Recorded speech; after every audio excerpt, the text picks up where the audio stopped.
Init na balita at impormasyon kaugnay sa mga issue ng ating bayan. Mula sa PCOO, ako po inyong lingkod, Secretary Martin Andanar. Magandang umaga sa iyo, Yusek Rocky Ignacio. Magandang umaga po rin sa iyo, Secretary Martin. Sa loob po ng isang oras, makakasama natin sa programa ang mga panauhin na handa magbigay dinaw sa mga tanong ng taong bayan. Ako naman po si Yusek Rocky Ignacio mula rin sa PCOO. Simulan natin ang public briefing, #laging handa PH Rocky.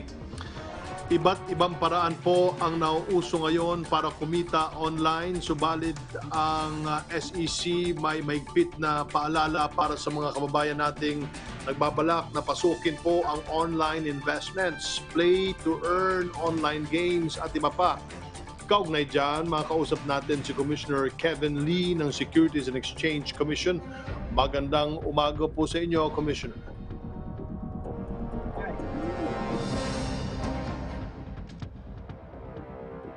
Kevin? Hi, Sir Martin. Good morning. Okay. Unahin po muna natin itong good news. Mas pinabilis na ang registration po naman, ang registration system para sa mga gustong magbukas na negosyo sa bansa. Anong proseso na lang po ba ang kailangan nilang pagdaraanan kumpara noon, Commissioner Kevin? Good morning, Sir Martin. Yun nga po, no? We now have the MON-SAT ang tawag po natin yan. No? That is the one-day registration system po natin. No? Ito po ay para sa mga pro forma na system. So mabilis po yan na processing. No? You can in theory process yung mga documents in one day po. Base po sa inyong datos, kumusta po ang dami ng mga nagre-register na domestic corporation mula ng magka-pandemic? Dumami po ba o bumaba? Actually, medyo nag-stabilize po. Dumami na po. At the height of the pandemic po kasi, Sec Martin, kumunti po yan. No? We were down to like siguro 100 to 500 applications lang per month. Ngayon po, we're back to normal na po. No? Mas mataas pa nga. We're doing mga 2,000 per month po yata, roughly, no? Na mga incorporation. So that's good. That shows na marami pong interesado magnegosyo. They see hope nga po in yung ekonomiya po natin. Ito naman pong nauuso ngayon na Anxi, Infinity at iba pang kahalintulad na plataforma.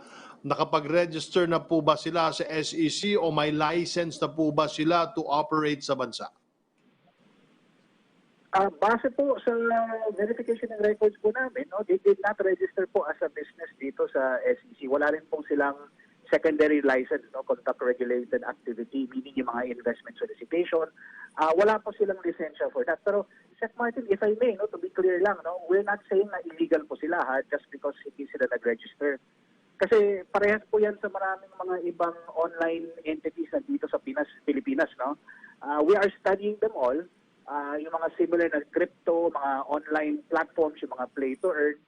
We're trying to determine their legal status under our current laws. No?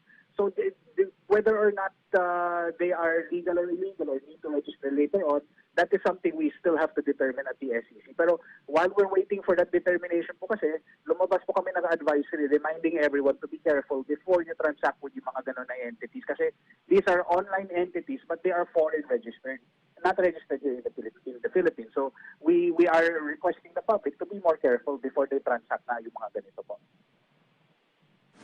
Nabanggit po ng Bangko Sentral ng Pilipinas na hindi pa kailangan magparehistro ng mga play-to-earn gaming platforms na ito at minomonitor nyo sila closely, pero it involves trading po of cryptocurrency. Wala po bang kahit anong jurisdiction dito ang SEC at BSP?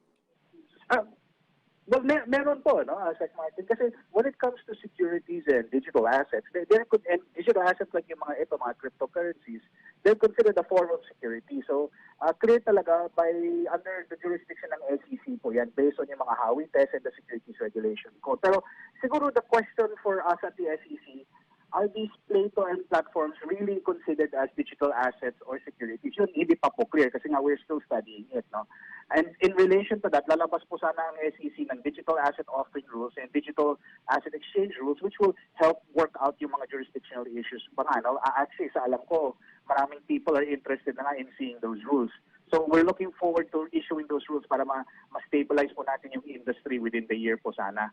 As to the BSP pala, Sec Martin, whether or not they have jurisdiction, siguro I'll defer to them. Pero ang last meeting po namin, and I think yung announcement po nila before, they might be considered itong AXI as an operator of payment system. So might be under their jurisdiction. Pero siguro I'll defer to the BSP na po on that. Walang SEC requirement ang ganitong mga laro. Paano po matutukoy ng ating mga kababayan kung lehitimo yung mga sinasalihan nila at ano-ano po yung risk na maaring mangyari sa pagsali nila sa mga ganitong uri ng gaming platforms? Well, siguro to stay safe, Sec Martin, no? To find out if legitimate po ba mga to o hindi, yung mga online foreign platforms, ang suggestion ko po talaga is to do your due diligence, no? Yung mga public po, mag-aral, mag-research, i-check kayo, mag-check po kayo with the SEC. Yun ang tagline po namin, no? Check with SEC. No? Tingnan mo if registered nga ba sila with either the SEC or the BSP para malaman mo yung legitimacy nila. No? Kasi if they're registered, syempre, or may indications that they're registered, then bigger chance na legitimate siya, less likely na ma-scam ka or ma-risk yung mga hard-earned pera nyo po. No? But as to the risk, medyo marami nga yung risk if there's data privacy risk. You don't know what they'll do with your data, especially if they're not registered here in the Philippines. Yung pera nyo rin po, you don't know what will happen to yung pera nyo kung malalabas pa ba yan o hindi. One example, if I may, Checkmart, is kung narinig yung nangyari kay Sir James Deacon, yung isang vlogger po yata na online. Pumasok po siya ng isang online foreign registered platform, tapos nagka-problema yata, muntik na hindi lumabas yung pera niya. More so, na naging pa yata, I think na zero pa nga yata yung account niya. No? Buti na lang naayos nila. But in that situation, medyo mahirap nga po for Mr. Deacon to try and seek legal recourse dito sa Pilipinas. If ever, he would have had to file a case sana wherever that company was registered abroad. No? So siguro I emphasize the point, be careful, mag-research po kayo bago kayo pumasok sa mga ganito po. Sa ngayon, may mga existing protection po ba tayo para sa mga kababayan nating sumasali halimbawa sa mga cryptocurrency sites at play-to-earn gaming platforms? Well, yung palagi po namin sinasabi, Sec Martin, is siguro you check with SEC, you determine whether or not it is registered with us, no? Kung registered kasi with the Philippines, then syempre you have the protections of Philippine law. And then you can file the appropriate cases. You can even file with the SEC or the BSP. And then try to seek return of your money, try to seek justice nga po. Pero kung foreign registered nga po kasi, yun nga ang problema po natin, foreign registered, not registered in the Philippines, but they are supposedly operating here in the Philippines as an online platform, medyo marami po nga yung risk, no? And mas limited po yung protection in that situation kasi nga the entity isn't here in the Philippines. More than likely, it's technically operating in another country. So the best protection nga po talaga in that situation, financial literacy, no? Mag-aaral po kayo, do your research, do your due diligence bago po kayo pumasok sa mga ganitong industry. Pag-usapan din po natin itong update sa mga lending applications nitong panahon ng pandemya. Kumusta po ang turnout ng mga kababayan nating tumatangkilik sa mga online lending apps? Marami po, Sec Martin, no? Dumami po yung base sa mga report na nakukuha po namin, marami pong interest sa mga online lending apps, no? Kasi nga siguro it's very simple, mabilis lang po kumuha ng pera, no, from based on the app, no, makakakuha ka kaagad within minutes. Pero before you get into that, I would encourage nga, no, the public na mag-assess ka muna if you really need the money, you really need to borrow the money, and if ever you do borrow, doon po kayo sa listahan ng SEC. Meron po kasi tayong listahan sa SEC yung of 88 online lending platforms that are registered with the SEC. So, yun ang mga medyo mas credible po sana, no? I would suggest you go to the SEC website, www.sec.gov.ph. Meron tayong listahan of the 88 registered online lending apps. Or better yet, you go to one of the more larger lending apps, no? Yung mga home credit, yung mga kasyalo, kasi at least yun, or sila tala, at least alam mo po, medyo legitimate po sila, no? May mga reports pa rin po bang nakakarating sa inyo tungkol sa mga hinaharas na borrowers? Tama rin po ba na nito lamang nakaraang buwan ay 4 na lending companies ang naipasara dahil sa privacy violations? Ay, opo. Meron po yung the National Privacy Commission, no, which deals with privacy issues, recently shut down po yata 4 na lending apps, no, if I recall correctly. So, but there are mga reports nga po na mga hinaharas, no, we get them. We are the SEC kasi is the primary agency that deals with lending companies, no, under the Lending Company Regulation Act. So we issued na, Sec Martin, the MC-18, Memorandum Circular 18, yung on unfair debt collection practices. So ito po yung nagdetermine, ito po yung mga rules that what you can or cannot do. And binabawal po natin yung mga nakaharas. And if they do harass, you can file with the SEC. And actually, if I kwento ko lang very quickly ibang mga numbers po namin, Sec Martin, nag-cancel na nga po ang SEC ng ilang secondary licenses, no? 35 secondary licenses. We've revoked the secondary licenses of some violating lending companies. We've suspended 3. We've issued 58 orders since the beginning of our jurisdiction. I think we have revoked over 2,000 na nga po na lending companies na medyo alanganin po. Ano? So we are very active in this space. We are trying as much as possible to make sure na safe po nga din, no, yung public po when it comes to these lending applications, when they come to these kinds of things. Bigyan daan lang po natin ang tanong ng mga kasamahan natin sa media. Please go ahead, Yusek Rocky. Thank you, Secretary Martin. Tanong po ni Evelyn Quiroz ng Filipino Mirror sa inyo, Commissioner Lim. In 2023, PLCS or publicly listed companies will also need to submit their sustainability reports in addition to their annual reports applied to a Philippine setting. And considering the ongoing pandemic, do you believe that such SRs will reflect the true state of such PLCS? Yes po, Yusek. Kasi if very technical, I'm gonna be a little technical na po. Yung sustainability reporting po kasi is an important mechanism to determine whether or not yung the company, the publicly listed company, is following and doing the requirements for SDGs, no, in the future. And we look from what we're seeing, kasi nga the data is with us, no, from what we're seeing, mataas nga po yung interest yung compliance rate ng mga publicly listed companies. So we're looking at mga 90+%, no, na compliance rate on these publicly listed companies, which is unheard of, no, in other jurisdictions. So we're doing very well when it comes to that. The companies are interested, and my understanding is based on the reported data na bigay po sa akin, they are working very hard on this, and they are making sure that these things are accurate and legitimate, no? Especially considering a lot of them are working with yung mga large foundations from abroad, no? For example, the Global Reporting Initiative, which focuses on sustainability issues. So medyo baka technical na po, but bottom line is yes, I firmly believe na most of these sustainability reports that are submitted to us are good, accurate.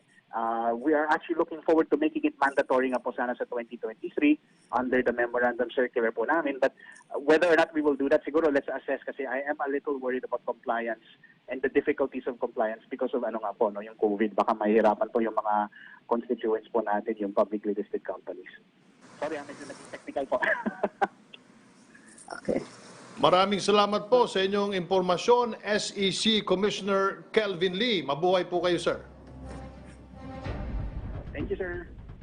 Hanggang dito na lamang ang ating partisipasyon ngayong umaga. Magsama-sama po ulit tayo next week. Ikaw na muna, Yusek Rocky. Maraming salamat, Secretary Martin. Senator Bongo, nagbabala na posibleng kapusin ng ating bansa sa healthcare workers. Sinuportahan naman niya ang panawagan ni Pangulong Duterte na i-deploy ang AFP at PNP Corps sa mga ospital. Narito ang report. Pinatitiyak ni Senator at Senate Committee on Health Chairperson Christopher Bongo sa pamahalaan na panatiliing malakas at matatag ang local health system sa bansa. Muli niyang giniit ang kahalagahan ng sapat na health workforce na kayang tumugon sa harap ng patuloy na pagtaas pa rin ng kaso ng COVID-19. Ayon kay Go, may mga ilang ospital na kasi na hindi na kayang mag-okupa ng mga bagong pasyente dahil sa mataas na kaso na nagpositibo sa COVID-19.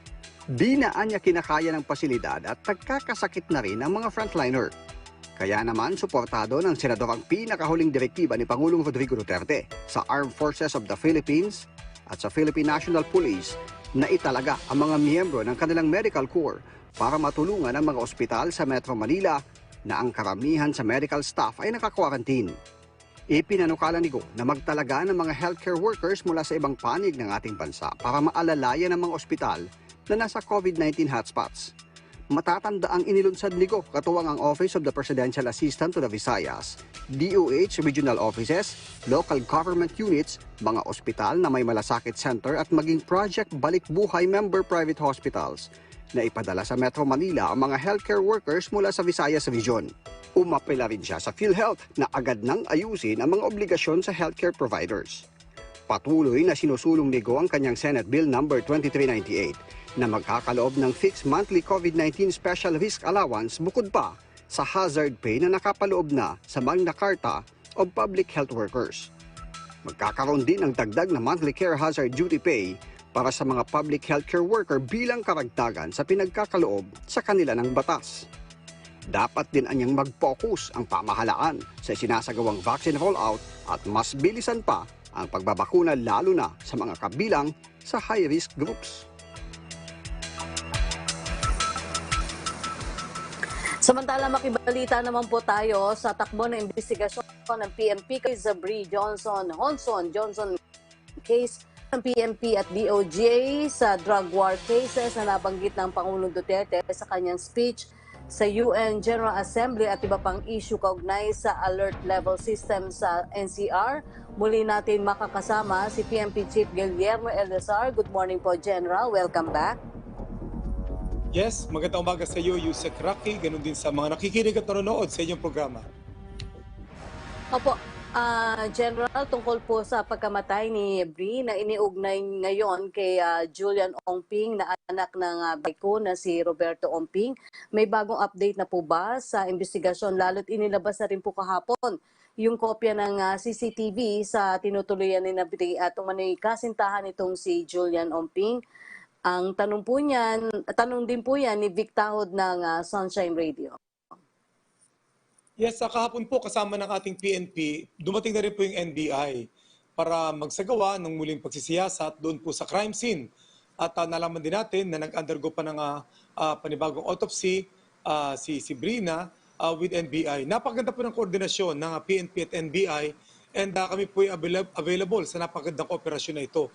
Just like what the SITG or Special Investigation Task Group na inilabas through the Regional Director ng Police Regional Office 1, Police Brigadier General Emmanuel Peralta, wala pa naman po tayong conclusion dyan at hindi natin isinasantabi yung foul play.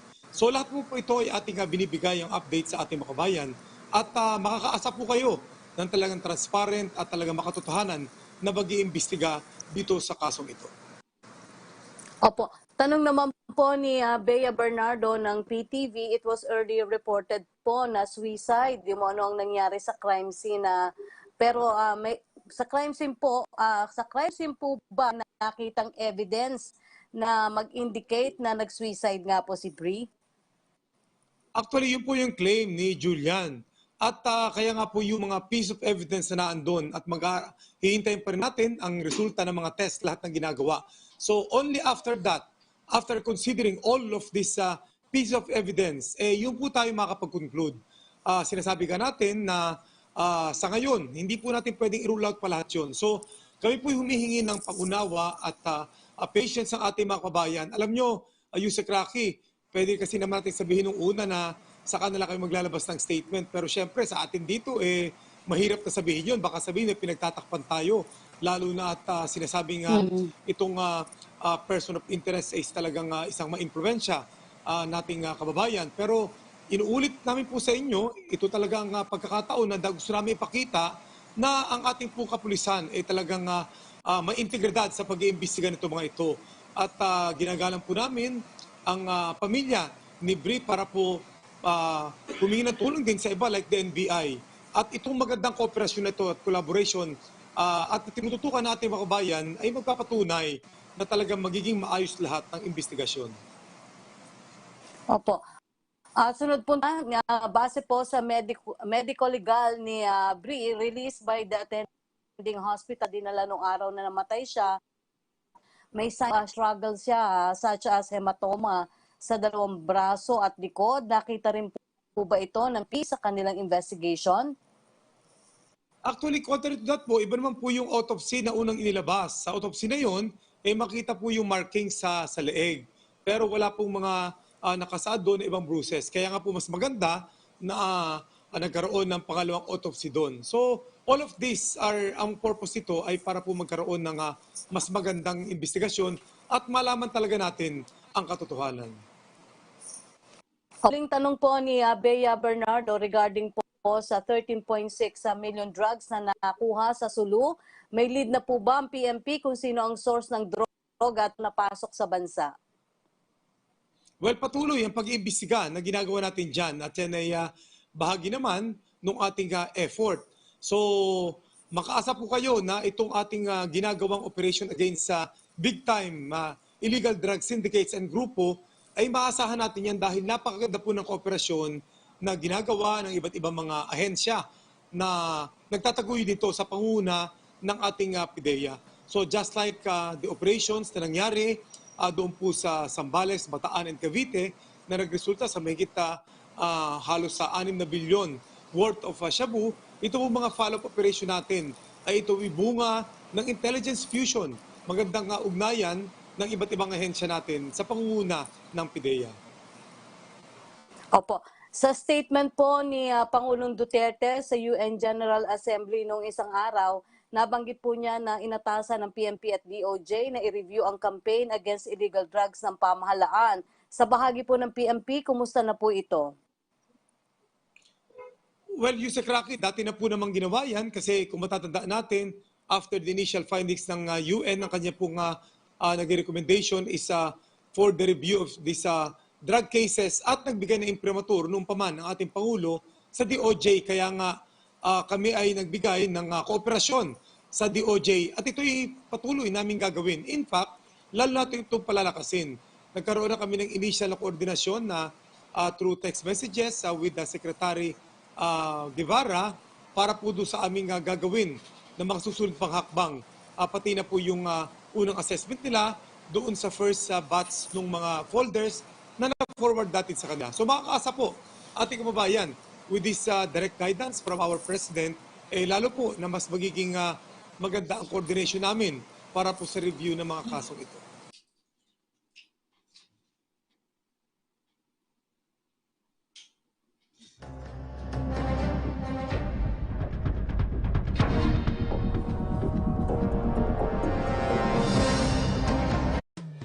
Ang pagbabago ay nagsisimula sa iyo, Pilipino. Kaya bumoto na at magparehistro. Visit iRehistro online. Piliin ang uri ng aplikasyon. Mag-fill out ng questionnaire.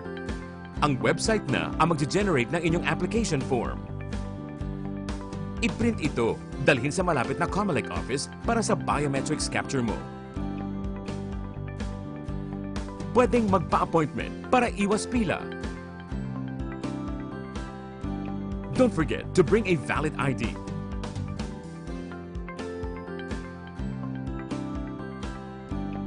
Siyempre, always observe safety protocols. Magsuot ng face mask at face shield.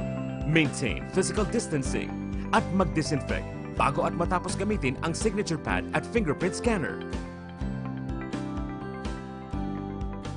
Sa mga walang internet access, pwede pa rin naman ang walk-in. Para sa karagdagang impormasyon, makipag-ugnayan sa Commission on Elections.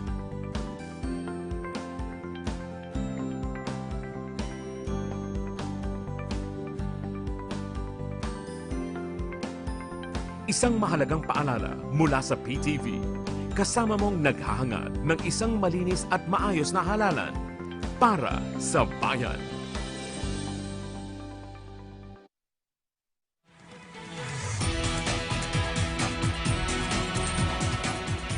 Nagbabalik po ang public briefing hashtag Laging Handa PH. Kasama pa rin po natin si PNP Chief Guillermo Eleazar, General.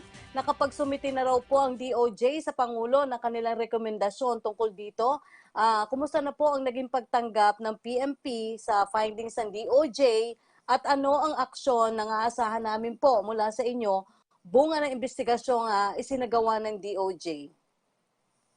Well, Yusek Rocky, hindi pa po kami nag-uusap ni Secretary Guevara tungkol po sa kanilang initial findings.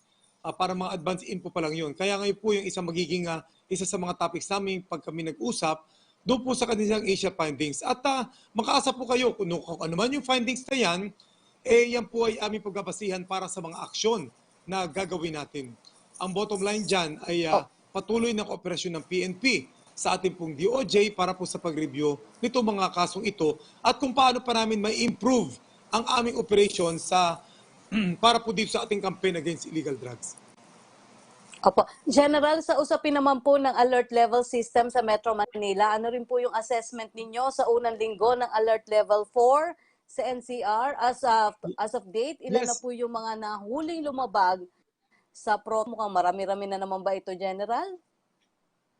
Yusek Rocky, dun sa 8 araw, starting from September 16 hanggang kahapon, September 23, nagtala tayo ng 93,894 na ating po mga violators na na-accost natin. Nag-average siya ng 11,712. So ito po ay mababa ng kaunti dun sa average natin during MECQ na 26 days na 12.6 or 12,600 na araw-araw. But just the same, itong 11,700 daily neto for the past 8 days is marami pa rin. 51% niyan ay ating binigyan naman ng warning, 43% naman, yan yung ating tinikitan, at 6% yung dinala sa police station. So, sa ngayon naman, generally peaceful itong 8 araw na ito at nariga natin sa ibang ITF officials na maganda so far itong ating pilot test na ito. By the way, as of yesterday, ay 220 ang reported sa atin na mga places, mga areas placed under granular lockdown. Ito ay within the 82 barangays ng Siam na cities out of the 17 cities and municipality dito sa atin sa Metro Manila. These 220 specific areas, ito po ay nakaapekto ng 2,697 na mga household involving 8,550 individual. So, napakaganda kung titingnan natin kasi nga, regardless of the alert level, na ngayon nga is alert level 4 tayo nagkataon. Pero, yung granular lockdown, yan lang ang talagang sasabihin natin na pinakamahigpit. At yung higpit na yan, uulitin natin, yan ay mas mahigpit o mas properly kaysa doon sa nasa ECQ tayo. Kumbaga, higpitan talaga natin sa lugar na kailangan natin na higpitan. Huwag idama yung iba. Yun yung konsepto ng granular lockdown na nakita natin na tingin ko is magiging epektibo kung ito po ay may implement ng maayos at syempre through the cooperation ng publiko. Opo. General, sa direksyon naman ng Pangulo na gamitin ang PNP Medical Corps bilang dagdag pwersa sa mga ospital sa gitna po natin sa COVID Delta variant surge. Ito po ba ay posible at gaano ang inaasahang medical personnel ng PNP na tulong? Yusek Rocky, tama yun. Even before naman, nagbigay na ng direktiba ang ating Pangulo para sa ating mga pulisan na tumulong dito. Alam niyo yung ating pulis talaga sa lahat naman ng activities na ginagawa ng ating pamahalaan, partikular ng ating LGU, ay laging daan dyan yan. Hindi lang yan sa simpleng pagpatupad ng mga protocol, kung hindi pati na rin sa mga vaccination program, vaccination natin, pati na rin itong pagbibigay ng ayuda sa offline kalinga, lahat na po yan. Kaya nga po kinakailangan. At ito naman na nakita natin sa nakaraang mga buwan na during our vaccination, may mga teams naman talaga tayo or police, itong sinasabi natin, na may medical background na tumutulong sa ating LGU. Sa ngayon, sa ating accounting, we have at least 2,500 personnel outside of health service natin na mayroong medical background na pwedeng magsilbing medical reserve force natin. At yun nga, ito po ay naka-assign sa iba't ibang lugar sa buong Pilipinas. So, ang ating po mga LGU, kung sila may pangailangan, just coordinate with the local commanders natin, kagaya ng ginagawa rin sa Metro Manila, na naging bahagi kami ng vaccination teams. So, ang kailangan lang po siyempre, kailangan may kaunti rin yan na refresher nung training kung ano ang dapat nilang gawin. Kung ito ay vaccination, so maturuan sila. Kung ito naman is augment sa mga healthcare facilities natin like hospital, pwede rin po yun as long as i-brief lang sila ng mga dapat gawin doon sa mga respective facilities ng specific areas concerned. Opo. General, may tanong lang po yung kasama natin sa media mula kay Evelyn Quiroz ng Filipino Mirror. Po, ang tanong niya, you will retire as PNP chief on November 13 when you reach the age of 56. As early as now, there are calls by a certain movement for you as Senate. Do you have plans politics after your retirement daw po? Well, actually po, yung mga panawagan sa aking pagtapos senador, yun po siguro I take this as a public appreciation dun sa ginagawa ng ating PNP sa ating trabaho ngayon. At yun naman po is collective effort, hindi naman po yun ay sa akin lamang. So ako po naniniwala na ang ating PNP sa aking panguna ngayon ay susulong lang po namin yan. So I don't want to be distracted, Yusek Rocky, at itutuloy ko lang po ito ngayon at less than 2 months na lang hanggang makabot po ako doon sa araw na aking pagre-retiro. Ito po ay aking gagawin pa lahat ng pwedeng gawin bilang hepe ng pambansang pulisya. Okay, maraming salamat po sa inyong oras, PNP Chief Guillermo Eliazar.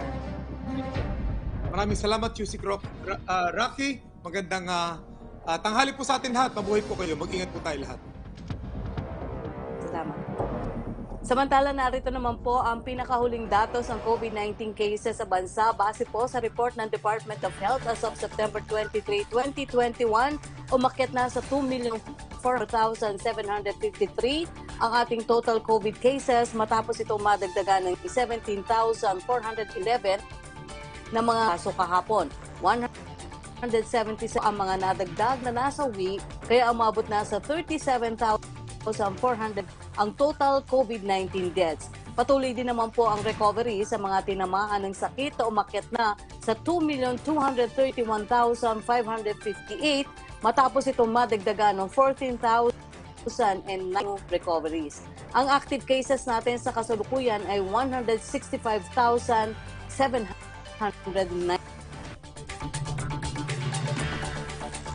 Sa iba pang balita, patuloy po ang pagkikay Senator Bongo sa mga kababayan natin magpabakuna na, lalo na po ang mga economic frontliners. Kasabay ng kanyang panawagan ay namahagi rin ang kanyang outreach team ng ayuda sa higibong kababayan natin sa Castillejos at San Narciso, Zambales. Narito ang detalye.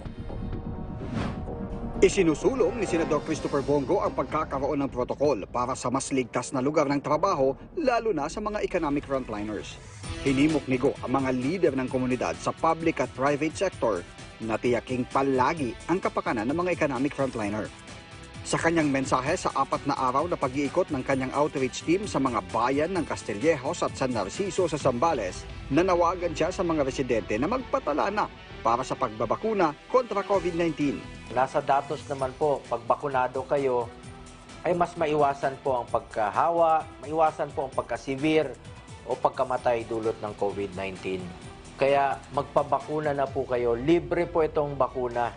Kung ano po yung bakuna na nasa harapan niyo po, magpabakuna na po kayo para po protektado kayo. Kung mahal niyo po ang inyong mga anak, ang inyong mga pamilya, magpabakuna na po kayo. Bilang bahagi ng kampanya ng senador na matulungan ang mga naapektuhan ng pandemya na mahagi ng mga pagkain, mask at face shield, vitamins at ilang bike, sapatos at computer tablet sa mahigit 3,000 mga market vendor at TODA members sa Castillejos. Habang 4,500 naman ng mga magsasaka, vendor, karpentero at iba pang economic frontliners sa bayan ng San Narciso. Ang DSWD naman may hiwalay na pinansyal na tulong sa mga benepisyaryo. Talagang wala nang kinikita, saka hirap na talaga ang aming pamamasada ngayon dito. Ito, pambili lang talaga ito ng bigas pang isang buwan, mabuti isang buwan. Nagkaroon ng sakit yung mister ko, kaya yun ang nangyari. Mahirap lalo, napahirap ang buhay namin. Para kay Go, mahalagang muling magbukas ang ekonomiya, lalo na sa mga lalawigan, para matulungang makabangon ang mga maliliit na negosyante, na inaasahang may malaking epekto rin sa ekonomiya ng bansa. Makakamtan lang niya ito kapag nakamit na ang population protection at herd immunity, kapag marami na ang nabakunahan kontra COVID-19. Marami pong salamat sa binigay niyong tulong sa amin. Malaking sa anuhan po ito. may pambili na ng gamot yung mister ko. Parehas kami senior. Kami po ng mga taga Sambales, papasalamat po kami sa pinagkalob nyo, mahal na Presidente, at saka sa iyo rin po, Senator.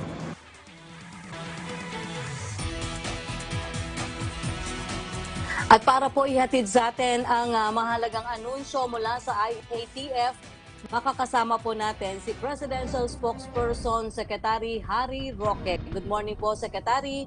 Go ahead po sa inyong announcement. Good morning, Secretary. Yusek Rocky, at good morning, Pilipinas. Balitang IATF lang tayo at simulan po natin sa usaping bakuna.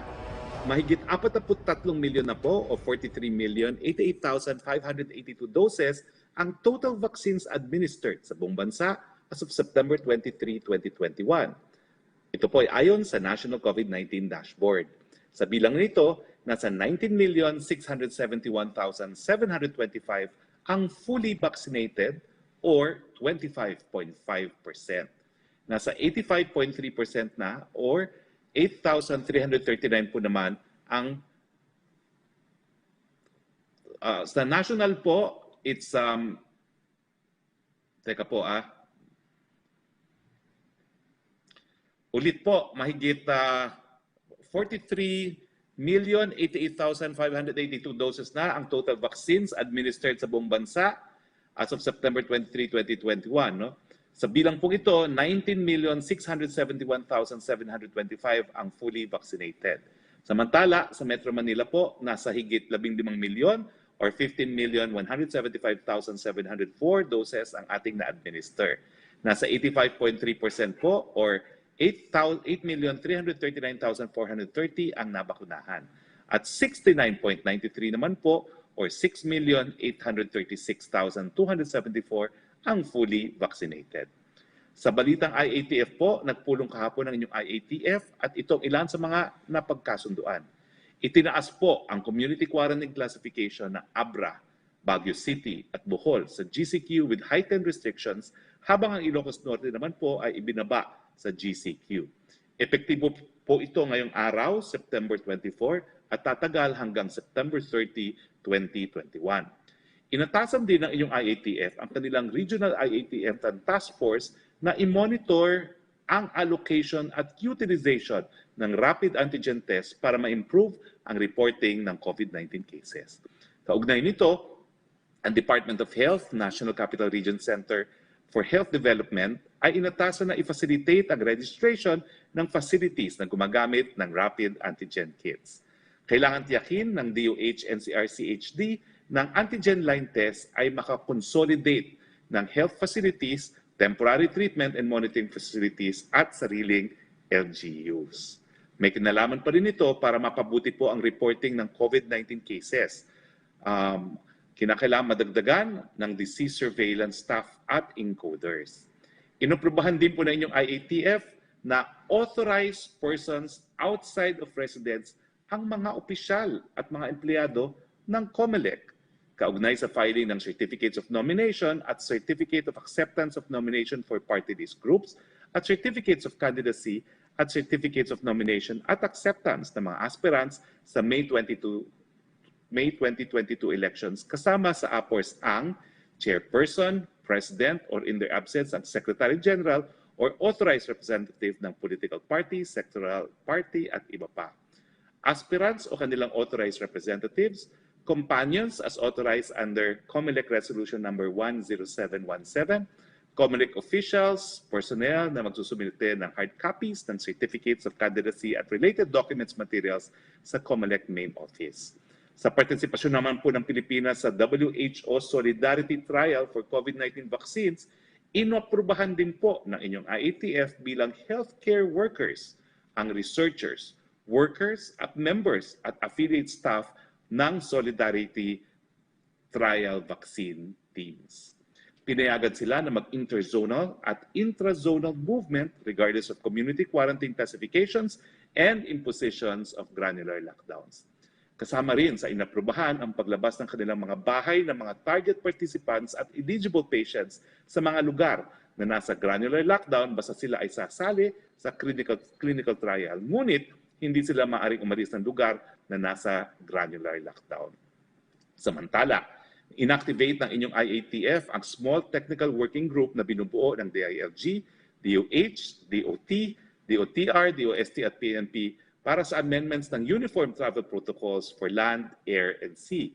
Idinagdag bilang miyembro ng STWG ang DICT, NEDA at MMDA. I-harmonize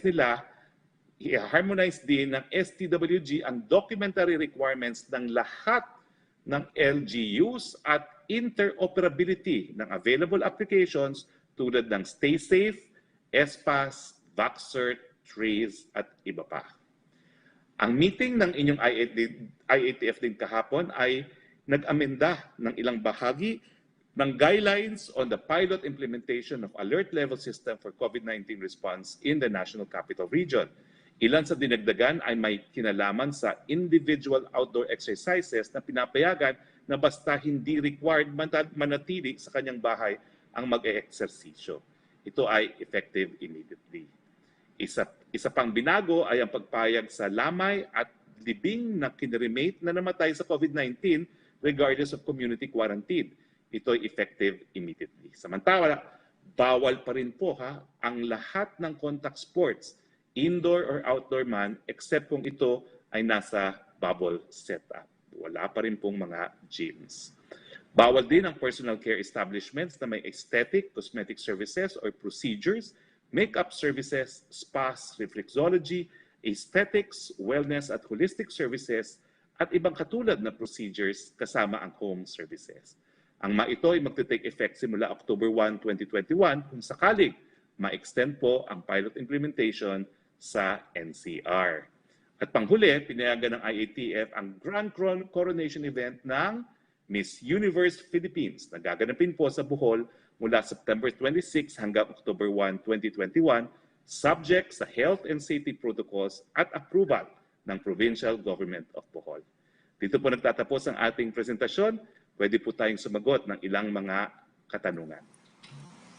Opo. Secretary, kahapon po inaprubahan ni Pangulong Duterte ang paglimita sa paggamit ng face shield. Kailan po inaasahang mailalabas ang final guidelines para dito? Well, ang sabi naman po ng Presidente, hindi na kinakailangan mag-face shield sa labas except kung merong close contact at ano pa yung isang C? Close area. Close contact and nakalimutan ko na isang C pa. No? Pero sundin lang po natin yung patakaran na yan. At ito naman po ay ibig sabihin kung ikay nasa labas at hindi covered ng 3 Cs ay hindi na kinakailangang magsuot ng face shield. Opo. Secretary, tanong po ni Rosalie UNTV, sa pilot run and limited face-to-face classes, ang rekomendasyon po ng vaccine expert panel na si Dr. Solante na dapat pumabakunahan muna ang mga bata bago ang in-person learning dahil sa risk of exposure sa COVID-19 at mas nakakahawang. Ano po ang posisyon ng Pangulo at ng IATF dito? Bago ko sagutin yan, no? Yung 3 Cs ay close, crowded, at close contact. So, miski kayo nasa labas, kung merong yung close, syempre hindi na applicable yun. No? Kung crowded at close contact, kinakailangan pa rin mag-face shields.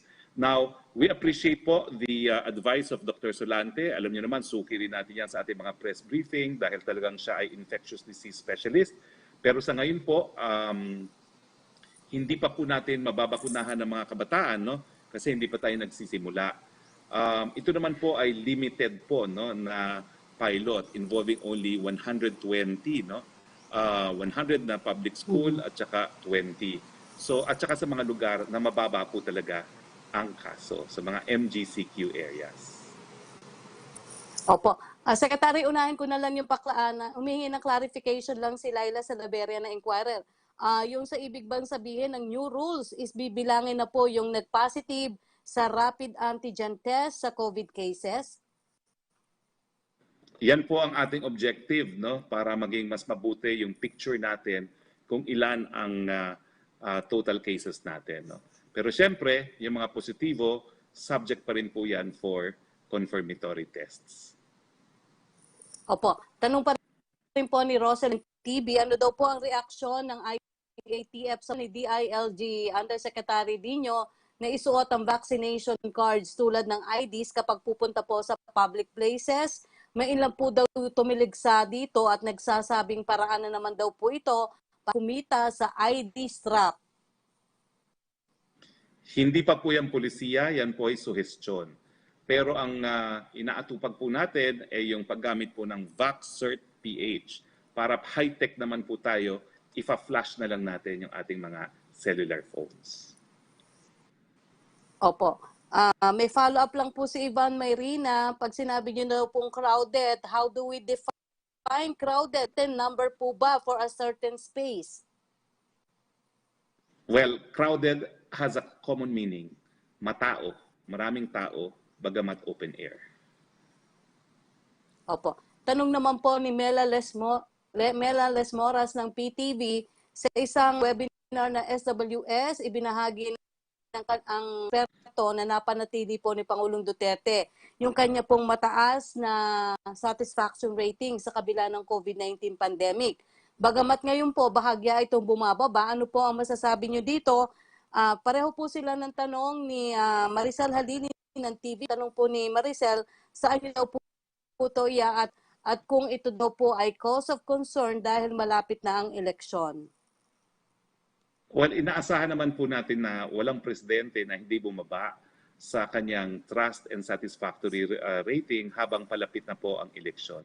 Siyempre, habang mag-eleksyon na yung mga kakakandidato, hahanap ng paraan para mapababa yung rating ng administrasyon dahil kung hindi, wala silang pag-asang manalo. Pero itong bahagyang pagbaba po ay hindi naman po mabilis na pagbaba. No? 75 po at tingin ko naman po dahil meron pa tayong 3% na margin for error, mahigit kumulang na hindi naman po tataas ng 7 points ang binaba ng ating presidente. So that is po hindi masyadong alarming and it is still very good by any standards. Opo. Sunod pong tanong ni Mela Lesmoras, may initial na naging diskusyon po ba ang IATF kahapon kung papagaanin ang Alert Level 4 sa NCR? Kailan target na ipatupad ang alert level system sa nalalabing bahagi ng bansa? Wala pa, Mela, kasi hindi pa tapos ang pilot. Antayin muna natin matapos ang pilot. Mula naman po kay Angel DZXL RMN, aprobado ni Pangulong Duterte yung pagbabakuna sa mga kabataan sa susunod na buwan. Hindi pa po, suggestion ni Secretary Galvez at pag-uusapan po yan ng IATF. Opo. Tanong naman po ni Joseph Morong ng GMA News, isang bayan, particularly Justice Carpio, says President Duterte is on top of the pharmaceuticals. There was no way our military planes could have flown to China without his... Lilinawin ko po talagang in-order po ni Presidente na gamitin ang mga C-130 natin para sa PPE. Pero hindi po ito ang PPE na sinupply po ng Pharmally. Meron pa rin naman pong mga ibang mga sinupply. So, ang Pharmally po, ang kontrata nila, silang magdadala sa Pilipinas. So, kasama po sa kanilang kontrata yung cost, yung insurance, at saka yung transportation. Kaya nga po, it was a very good deal for government. Kasi wala tayong down payment at mapapayaran lang sila kapag na-deliver na sa Pilipinas at accepted ng ating gobyerno. Uulitin ko po Justice, sabi po ni Chairman Aguinaldo, walang overprice. So ngayon naman po ang issue sa paggamit ng C-130. Again, ang pinagamitan po ng C-130 ay yung mga kinakailangan natin na angkatin. No? Pero yung kontrata po ng Pharmally, sila po ang nagdala dito sa Pilipinas. Opo. Sunod na tanong ni Joseph Morong, President cannot invoke executive privilege because a mask are not a matter of diplomatic secrets nor national security. Wala pong ini-invoke na executive privilege as of now. Ang ini-invoke po natin ay yung desisyon ng Korte Suprema na kapag pinagbawalan ng Presidente, hindi po pwedeng ma-cite in contempt dahil sila po Ang mga kabinete ay matataas ng opisyales, pero sila po ay dapat sumunod din sa pag-uutos ng Pangulo. Opo. Mula kay Trisha Terrada, Trish ng Philippines, does the palace support calls to extend voters registration? Will the President certify as urgent the bills pushing for extension of voter registration? This is a matter po of policy. Yan po ay exclusive jurisdiction ng Kongreso. Igagalang po natin kung ano maging desisyon ng ating legislatura. At ang nagpapatupad naman po niyan ay COMELEC. No? So it is not something that involves the executive. Okay, maraming salamat po sa inyo, Secretary Roque. Maraming salamat, Yusek Rocky. Yan ang pinakamaraming 3 questions na aking narinig. So maraming salamat. Sa bawal pasensya ng Secretary.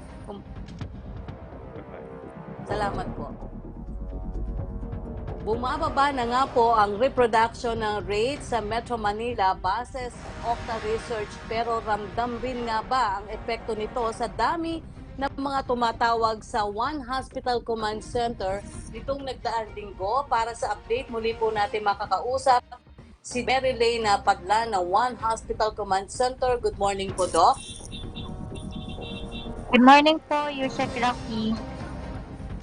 Doc, kumustahin ko po muna ang operasyon ninyo linggo. May pagbabago na po ba sa dami ng mga tumatawag mula sa Metro Manila at ibang rehiyon? Yan din po yung tanong ni Sheena Torno ng SMN9 News. Enough po ba ang personal ninyo para ma-manage yung mga tawag or ma-accommodate yung callers o patients na dumudulog sa inyong tanggapan? Sige po. Yung una po munang tanong po, no, ang una yung tanong is kamusta po yung operations po namin sa nakaraang linggo, no? So, this last week, napansin po namin na yung average namin na 400 to 500 na request na nare-receive po ay bumaba naman siya to 300 to 400. But it doesn't mean na it is something to be happy kasi marami pa rin po, no, yung calls na 300 to 400. Then yung same po naman sa mga region, ganun pa rin po na marami pa rin po kaming nare-receive na tawag sa NCR, sa Region 4. Pero meron ang nakita naming observation ay kumpara sa last week po, no, at kumpara nung huling linggo ng Agosto, may bumaba po, no, yung number ng call, pero hindi pa rin po siya parang significant yung pagbaba po, no. Marami pa rin po rin kasi naman nare-receive yung call. Then yung tanong po regarding sa personnel, no, so nag-prepare naman po kami, no, about sa anticipation kung tataas po yung mga calls natin na mare-receive or kakibat ng pagtaas ng mga cases. Nag-hire po kami, no, ng additional workforce and tinatry namin, ginagawa namin yung best, and nakikita naman po namin na mas marami na po kaming nakikater ngayon po na mga request po. Opo, po kay Vic Tahod ng 1026 Sunshine Radio, kumusta na po ang kalagayan ng mga ospital sa Metro at sa mga karatig na probinsya? Nagkakaproblema pa rin po ba ngayon kung saan ilalagay ang mga ng COVID-19 dahil sa full capacity na po yung iba?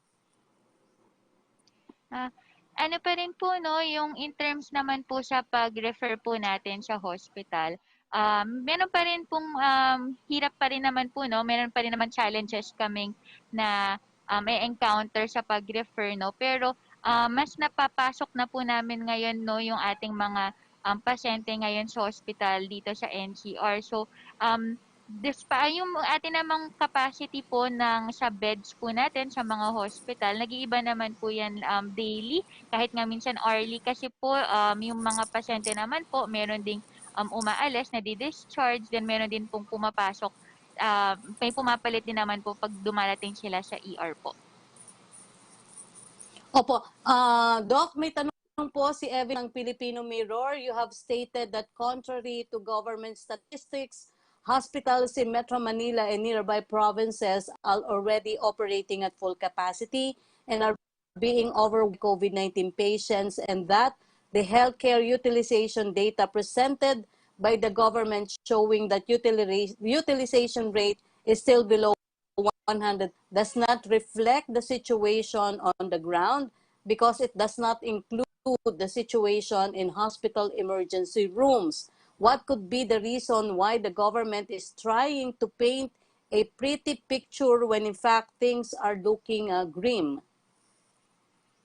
Yung sa sa hospital care utilization rate naman po, no, during the time of reporting, yun naman po yung census ng hospital according din sa allocated beds nila, and yun naman po ay kasi hindi po real time, no, kung depende sa time ng reporting yung ating binibigay na data. So sabi ko nga kanina, every hour naman po nagbabago yung availabilities ng mga beds po natin, may napupuno, then may na babakante po, no. So in terms naman po, no, sa pag admit po natin sa hospitals, no, kay ER level po naman kasi lagi yung entrance natin, no, kapag nagre-refer po tayo.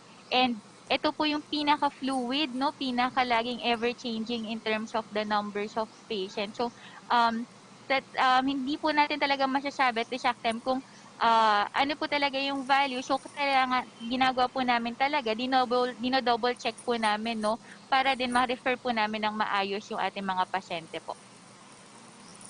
Opo, Doc, nitong linggo hindi na po bumaba sa 100 ang naitatalang COVID deaths.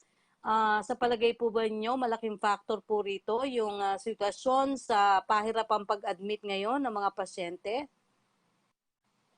Posible po, no, na isang factor po yun, no, na nahihirapan po makapasok sa hospital. But we have to consider that the reports of tally ng COVID deaths ay kasama rin po dito yung mga already hospitalized po, no, na COVID patients, mga critical patients po, na hindi na rin, na namamanage na rin po naman sa hospital. Kasama din po yun sa COVID deaths na tally po.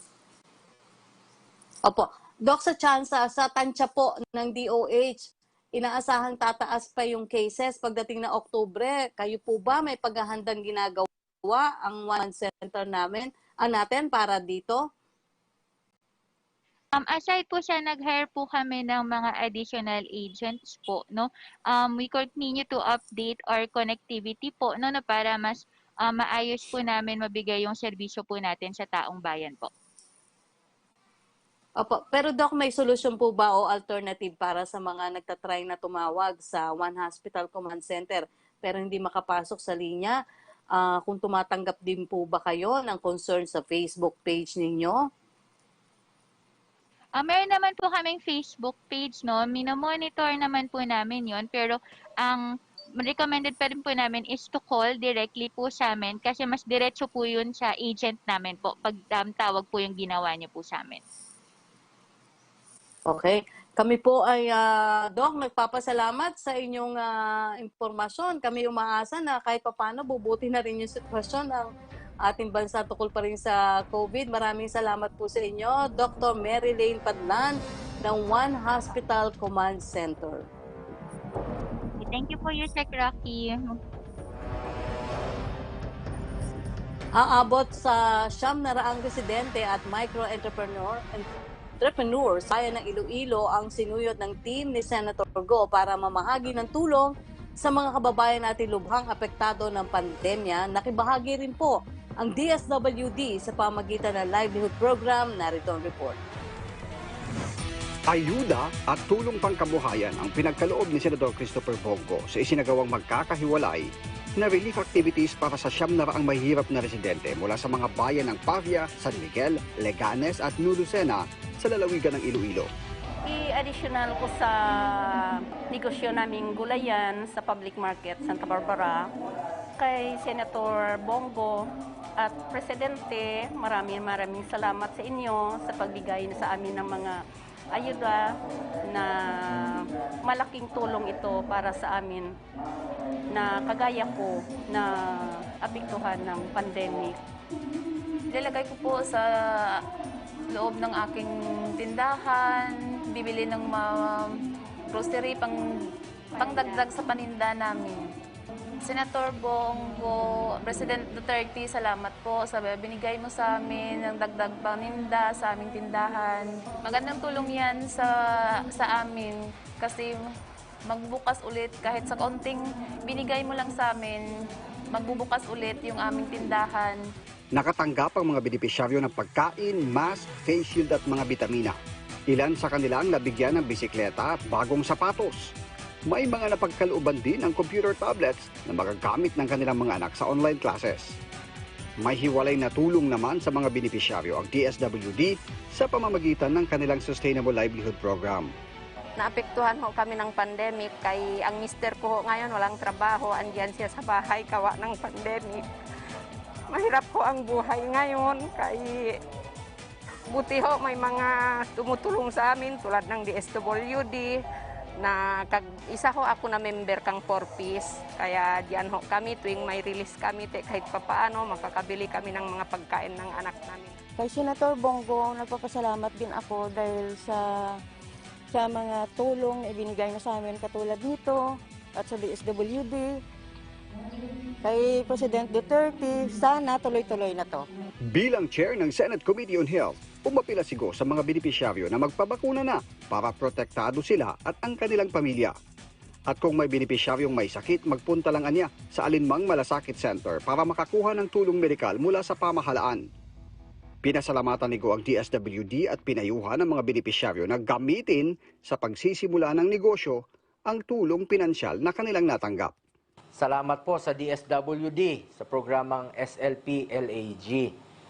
Ito pong programang ito, bibigyan ho kayo ng puhunan, tuturuan ho kayo magnegosyo, palaguin niyo po inyong negosyo, dalahin niyo po inyong kita sa inyong mga pamilya. Mas masarap po ang pakiramdam pag pinaghirapan at pinagpawisan niyo po ang inyong pagninegosyo.